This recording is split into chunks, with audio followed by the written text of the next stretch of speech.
Isa sa pinaka-espesyal na araw ng mga magsing-irog ay ang araw ng mga puso. Ito kasi yung time na masasabing very romantic at very poetic ang kanilang mga partner tungkol sa kanilang mga nararamdaman sa kanilang kabalentino. Kaya kung medyo gusto mo ng kakaibang style kung paano nyo ipagdiriwang ang araw na ito, bakit hindi mo subukang dalhin ang labidabs mo sa farm and resort na ito sa Pagsanhan, Laguna?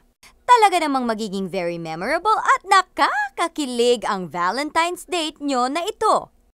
River trekking at boating sa ilog sa likod ng resort ang isa sa mga gimmick dito. Kumbaga para kayong nakasakay sa gondola habang binabaybay ang River of Love na ito. Isang bonding activity para sa couples na hindi nyo magagawa sa syudad. Very peaceful at relaxing naman ang ambiance habang kayo ay minamasahe sa ilalim ng mga puno. Tanging huni ng mga kuliglig ang heheles sa inyo hanggang sa kayo ay makatulog. After ng massage session at short nap, dito na rin isa-serve ang inyong merienda.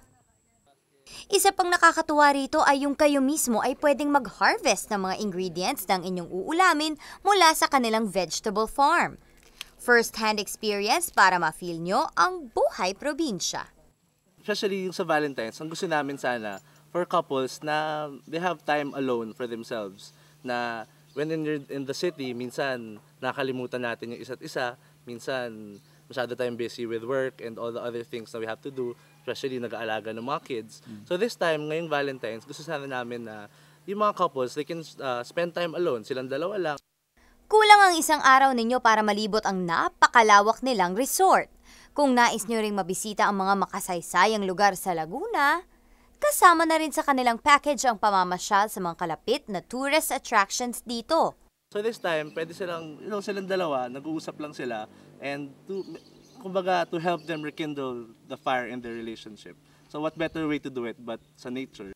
Isang natatanging nature tripping experience na siguradong ikukwento ninyo sa inyong mga magiging apo.